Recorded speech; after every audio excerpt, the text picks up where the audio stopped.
Hi guys, and welcome to Halifax Hear. My name is Gina. I'm Adam Cooper. Halifax Hear is a My Halifax weekly podcast where we upload every Friday right here on our YouTube channel. We talk about things happening in Halifax, answer questions, and talk about things we thought you might like to talk about. So let's get into it.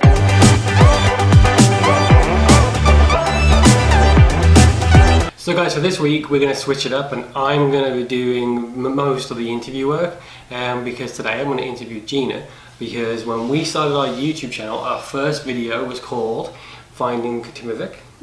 And that was a video that we made because Sammy reached out to us? Sammy, yeah. Yeah, and basically Katimavik was in trouble and they needed some help, and Gina is a member of the alumni from Katimavik. So we decided we'd get in and help support the cause. So we'll explain what Katimavik is, and the better person to do that is Gina.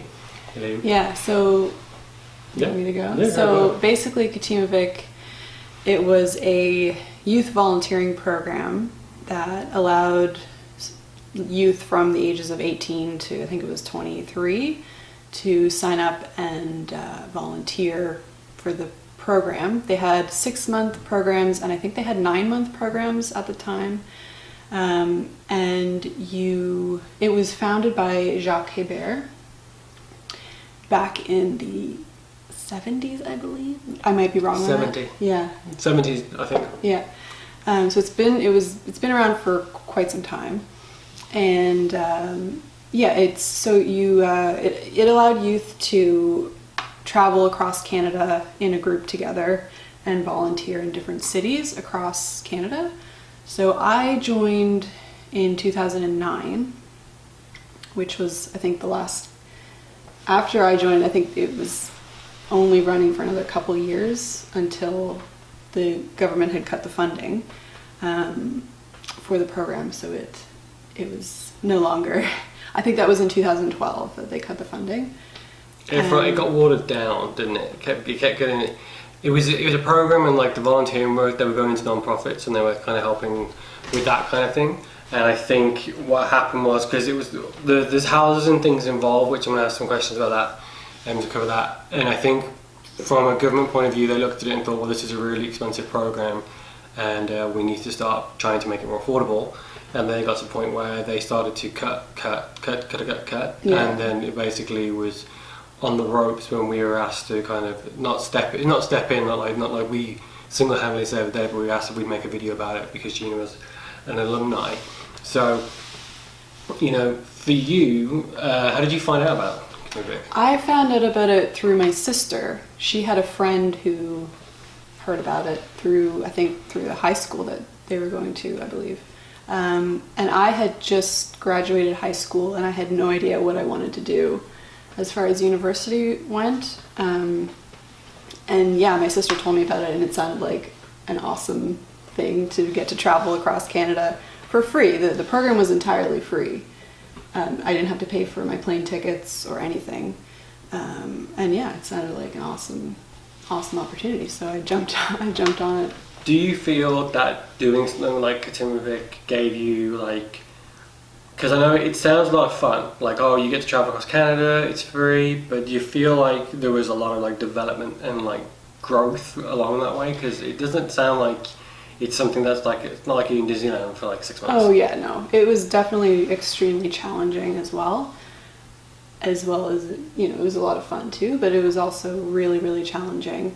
I mean, I had never been on a plane before, and I flew across Canada to Vancouver all by myself.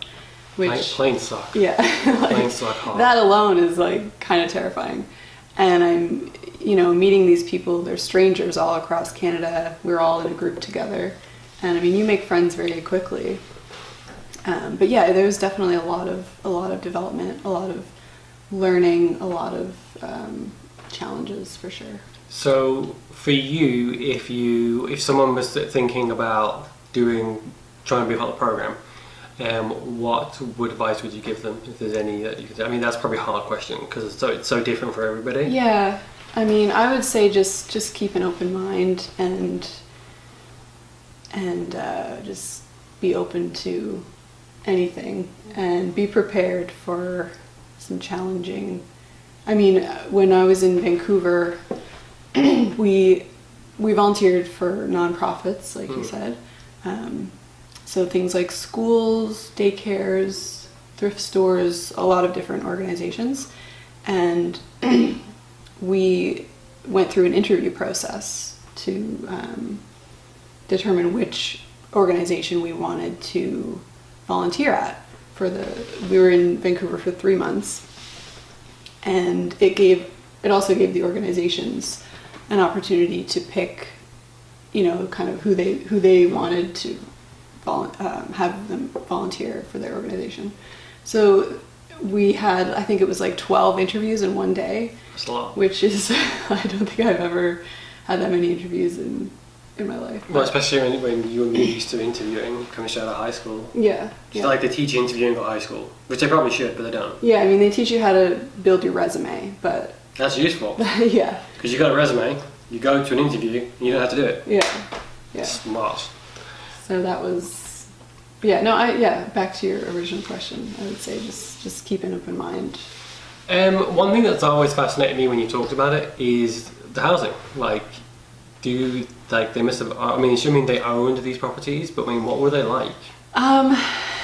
They were old. Yeah. The house we stayed at in Vancouver was quite old. They had wallpaper that you could tell was from like the 70s. That's pretty back in style now. Yeah. Very real hip, that was. I think they owned them. I mean, I'm pretty sure they owned the houses, but it was a lot of houses that they owned in multiple cities in Canada. The one in Vancouver, it was a pretty big house, but all the girls, there were 7 girls, I think, in my group. We were in 2 rooms, and all the guys were in 1 room. I think there were 4 guys.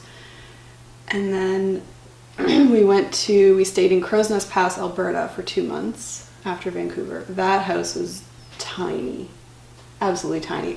All the girls were in 1 room with bunk beds just on every wall. That sounds glamorous. It was brutal. And then the house we stayed in Rockland, Ontario for 1 month. That was a pretty nice house. It was a bit newer than the other 2, but I think, we got a variety of different houses. Yeah. I'm assuming based on the way...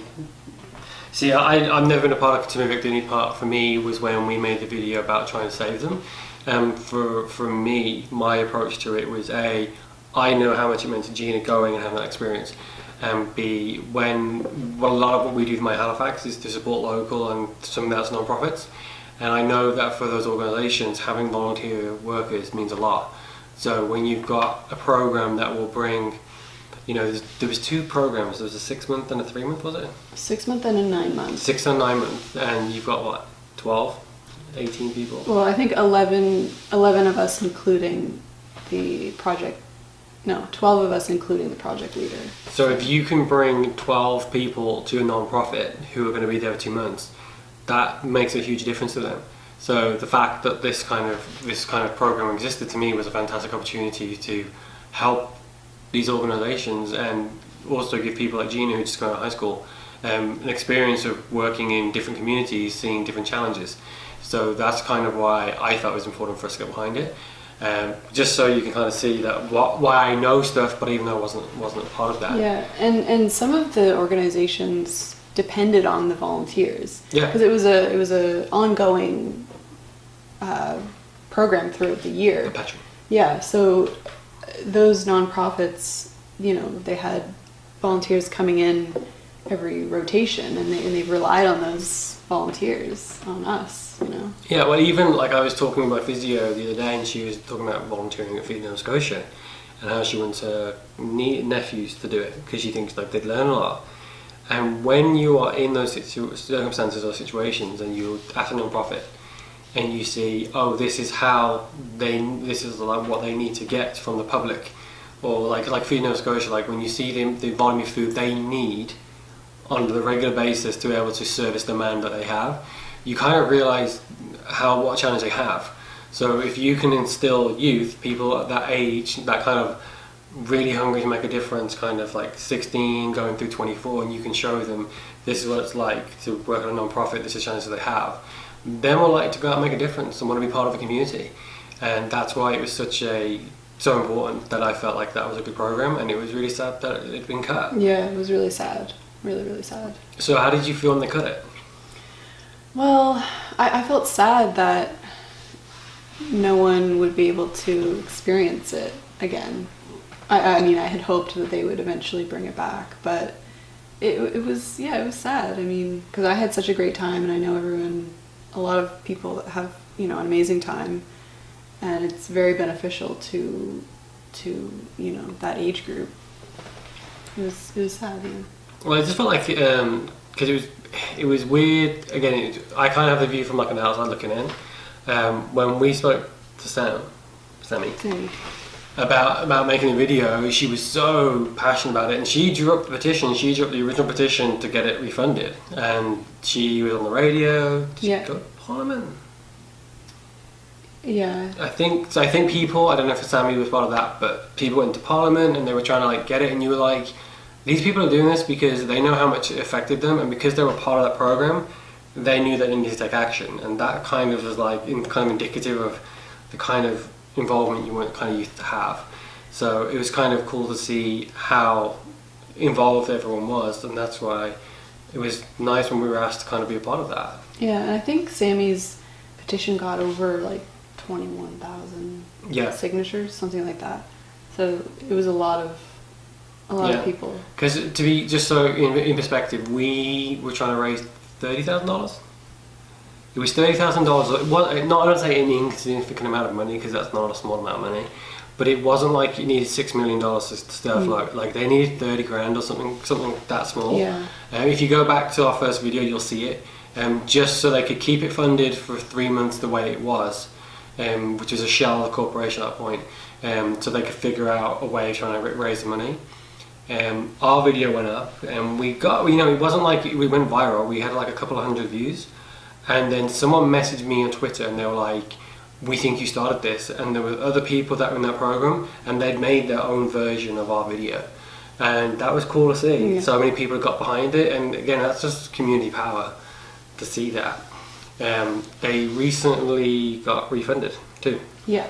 So it was it's kind of nice to see it go full circle. Yeah, I don't think it's back to its original stance, but I think they have 6-month programs going on now for certain cities in Canada. Again, it's not in all the cities that it used to be in, but and to be fair, from a logical point of view, and I find with a lot of stuff like this, people get very passionate and they get very angry and mad about stuff, and that's cool. Passion drives a lot of things, but sometimes logic has to win over. And you think about it, if you have a program that goes across the country the size of Canada, and you have houses in them, like the houses in Vancouver, to buy a house, like the average house price is $700,000-800,000.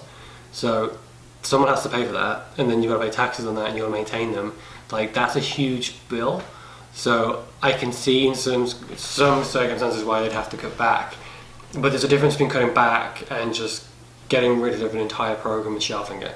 And that's the difference. I think people would rather have a program that's there, maybe not to the scale or the same setup, but it's there, but you still have a program where people can volunteer for the 6-month program. They can learn from it, because you learn a lot. Yeah.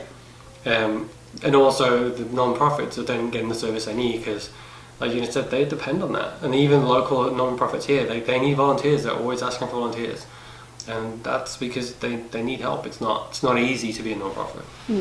And it's also good for lower income families, because when I was looking into Katimavik, I was also looking at things like Canada World Youth, except those programs you have to fundraise and you have to pay part of it from your own pocket. And that's why Katimavik was great, because it was totally free, and like less barriers to participation, as we'd say in sport. And I mean, that to me that's huge, because I know I was lucky that because of my parents I was able to travel the amount I did. But I remember the first time I went with one of the kids in my school, and we went to France, which was very easy to do in England. and it was the first time he'd left England, and like it blew his mind. And you think about it in the sense of like, there's literally people you know that they've never left Halifax and never gone anywhere. And Halifax is amazing, so you don't have to leave. You can stay here and you'll have the best time ever. It's really the world spins around Halifax. So don't worry about that. But if you wanted to venture out and kind of broaden your horizons, what better way would you do it than going through a program like Katimavik, where you can just help so many other people? Like I would have never have been able to do it if it wasn't free, basically. Yeah. Like, but I don't think anyone, especially this day and age, can afford to spend 6 months traveling. Like that's huge. Yeah, exactly. Yeah. So I think we're getting close to wrapping it up now. Do you have any final things you'd like to say about Katimavik before we sign off? Not really. I mean, I'm just happy that it's reinstated, and hopefully it'll get back to what it was. I'm sure it will, just in time. Yeah, in the description of this video, I'll actually put a link to their website. So if you are interested in the program, you can by all means reach out to us, and Gina will answer any questions that the best way she can. But also we'll put the link to the website so you can just check in and see what their programs are currently looking like. Thank you for watching this week's episode. Next week we'll be talking about our favorite summer event or festival to do here in Halifax. So tune in next week. Don't forget to follow us on all of our social media. We're on Facebook, Twitter, Instagram, and right here on YouTube. If there's anything you'd like us to talk about, make sure to leave a comment below, and we'll see you next week. Have a great weekend. See you guys. Bye.